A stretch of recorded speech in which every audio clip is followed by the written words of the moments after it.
Assalamualaikum warahmatullahi wabarakatuh. Kami dari kelompok 6 dengan pembahasan alih wahana akan mempresentasikan hasil diskusi kami yang beranggotakan Reisa Nurrahman dengan NIM belakang 55, Fatma Hamidah dengan NIM belakang 62, dan Pelangi Citra Wafara dengan NIM belakang 68. Pembahasan pertama yaitu pengertian alih wahana. Alih wahana adalah pengubahan dari satu jenis kesenian ke jenis kesenian lainnya.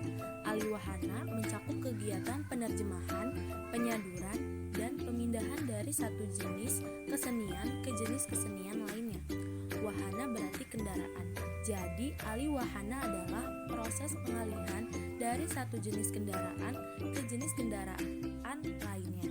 Sebagai kendaraan, suatu karya seni merupakan alat yang bisa mengalihkan sesuatu dari satu tempat ke tempat lain. Wahana diartikan juga sebagai medium yang dipergunakan untuk mengungkapkan, mencapai, atau memamerkan gagasan atau perasaan. Dalam arti luas, istilah ini bahkan juga bisa mencakup pengubahan dari berbagai jenis ilmu pengetahuan menjadi karya seni. Proses alih wahana. Bermula adalah bunyi, baru sesudah itu muncul gambar. Di dunia ini, salah satu kegiatan kita ialah berkomunikasi. Bahasa yang kita ciptakan mula-mula adalah bunyi, atau bisa mulai ditentukan bahwa alat yang pertama dirancang adalah berupa bunyi. Setelah itu baru gambar. Gambar bisa tiruan dari sesuatu yang kasat mata atau manusia, binatang, dan sebagainya, atau konsep yang lahir dari pikiran manusia. Kita bisa mengucapkan kata pohon, tetapi juga bisa mengalihkannya ke dalam gambar pohon atau menuliskannya dalam urutan aksara P, O, H, O, N. Pembicaraan tentang alih wahana pada hakikatnya tidak bisa dilepaskan dari konsep mode. Peralihan wahana sampai batas tertentu berarti juga peralihan mode. Beberapa istilah yang biasa dikenal dalam kaitannya dengan kegiatan atau hasil alih wahana antara lain yang pertama ekranisasi, yang kedua musikalisasi, yang ketiga dramatisasi, dan yang keempat novelisasi. Selanjutnya akan dipaparkan satu persatu mengenai hasil alih wahana yang tadi telah disebutkan. Pertama, ekranisasi. Dalam kegiatan alih wahana akhir-akhir ini, yang paling sering dilakukan dan menjadi bahasan pembicaraan dan bahan studi adalah pengubahan novel menjadi film. Di zaman lampau, bisa kita temui contoh ekranisasi yang dilakukan atas epos India Mahabharata dan Ramayana. Dalam pewayangan Jawa, misalnya, sejumlah besar tokoh Mahabharata dipertahankan, tetapi banyak unsur lain yang diubah ke dalam halayak sasaran utama. Perubahan itu terutama disebabkan oleh pengalihwahanaan, tidak hanya dalam terjemahan, terutama dalam kaitannya dengan pengubahan karya sastra itu menjadi jenis lain, yakni seni pertunjukan. Proses yang hampir sama terjadi juga kepada cerita anak-anak, yaitu karakter Winnie the Pooh. Kisah yang mula-mula dimaksudkan sebagai bacaan anak si pengarang, akhirnya menjadi bahan baku dalam banyak jenis industri. Selain film, dialihwahanakan juga ke dalam bentuk mainan anak-anak, komik, pakaian, boneka, dan banyak jenis merchandise lainnya. Dalam sejarah perkembangan film kita, novel Kue Tek Hwai yang berjudul Bunga Ros dari Cikembang pada tahun 1924 pernah difilmkan di tahun 1930-an. Dan pada tahun 1960-an, novel yang sama dibuat lagi. Kegiatan itu disusul dengan sejumlah film yang diangkat dari dua novel populer yang sangat banyak peminatnya, yaitu yang pertama Laskar Pelangi, yang ditulis oleh Andrea Hirata, dan Ayat-Ayat Cinta yang ditulis oleh Habibur Rahman. Kedua, musikalisasi. Proses peralihan dari aksara ke bunyi terjadi juga ketika puisi diubah menjadi musik. Dalam musikalisasi puisi mirip dengan yang terjadi pada pembacaan puisi. Wujud visual berubah menjadi bunyi. Perbedaan dengan pembacaan puisi adalah musikalisasi puisi menghasilkan berbagai jenis bunyi, tidak hanya bunyi manusia. Dalam musikalisasi puisi, yang dihasilkan adalah dua jenis bunyi yang menyatu, tetapi masih bisa dipisahkan.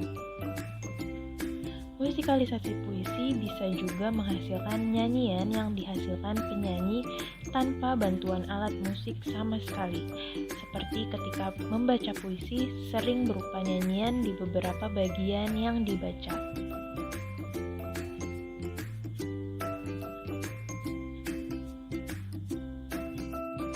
Ketiga, dramatisasi. Proses adaptasi naskah drama menjadi tontonan jelas lebih sederhana dibanding dengan aliwahana.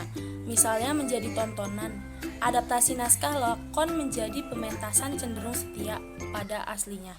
Setidaknya sedapat mungkin dialog mengikuti apa yang tertulis dan dialog adalah bagian utama dalam naskah lakon. Apapun wujud pementasan naskah lakon, dialog cenderung tidak diubah sebab merupakan inti dari naskah yang diangkat ke pementasan.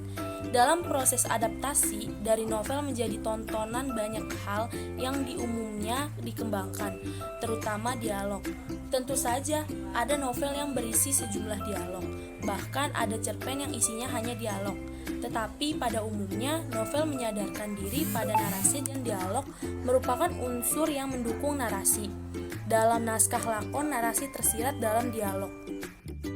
Pementasan drama memiliki ciri khas dalam aliwahana sebab harus berhadapan langsung dengan khalayak pada waktu dan tempat yang sama. Ciri ini mengingatkan kita pada zaman tradisi lisan ketika dahulu juru dongeng menyusun kisahnya. Juru dongeng menghadapi khalayak yang tidak bisa merunut asal-usul apa yang disampaikannya dan baru bisa memahami cerita kalau disampaikan dalam bahasa yang dikenalnya. Dalam pengertian ini, bahasa memang terutama menyangkut yang verbal, tetapi tidak hanya sebatas itu. Bedanya adalah bahwa pementasan drama modern bersumber pada naskah. Penyampaian juru dongeng tidak mengenal naskah. Namun, khalayak yang menonton pementasan drama modern harus mengenal bahasa yang dipanggung. Dan persoalan meruncing kalau yang dipentaskan adalah naskah asing seperti yang sering dilaksanakan, misalnya Teater Koma dan Studi Teater Bandung. Dalam kasus pementasan drama Egmont yang disadur menjadi kuda perang, Suyatna Anirun telah berusaha menyediakan penyesuaian sedemikian rupa agar pementasannya bisa dimengerti khalayak. Adapun yang menjadi pesan drama, saduran maupun asli yang harus disesuaikan dengan wahananya yang baru, yaitu panggung demi khalayak yang menontonnya.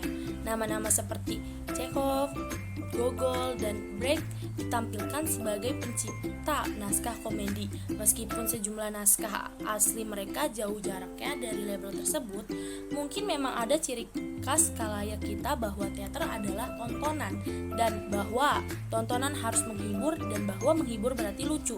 Kisah cinta dan protes politik boleh mengandung amanat yang berbeda, tapi ketika bermain di panggung keduanya disatukan oleh ciri yang sama, lucu. Oleh karenanya menghibur. Ciri ini nampaknya yang menjadi nyawa dari teater tradisional kita dan karenanya harus disenyawakan dengan naskah apapun yang dibawa ke panggung. Terakhir, novelisasi. Sebagaimana telah disampaikan di atas, novelisasi menjadi salah satu dari 4 hasil aliwahana yang diungkapkan Sapardi dalam aliwahana. Dalam pengertiannya, novelisasi adalah kegiatan mengubah film menjadi novel. Nampaknya, bentuk aliwahana ini masih jarang ditemui dan dilakukan bila dibanding ekranisasi. Akhir-akhir ini, di samping penerjemahan buku, pengubahan novel menjadi film masih menjadi bahasan yang sering dilakukan. Kemudian, untuk kasus pengubahan film menjadi novel sendiri, salah satunya pernah dilakukan oleh Muammar MK pada cerpen Tentang Dia, tulisan Melly Guslau tahun 2004. Sebelumnya, cerpen tersebut telah melewati proses aliwahana menjadi film yang digarap oleh sutradara Rudi Sudjarwo. Sekian presentasi dari kelompok 6. Mohon maaf bila terdapat kekurangan. Wabillahi taufiq wal hidayah. Wassalamualaikum warahmatullahi wabarakatuh.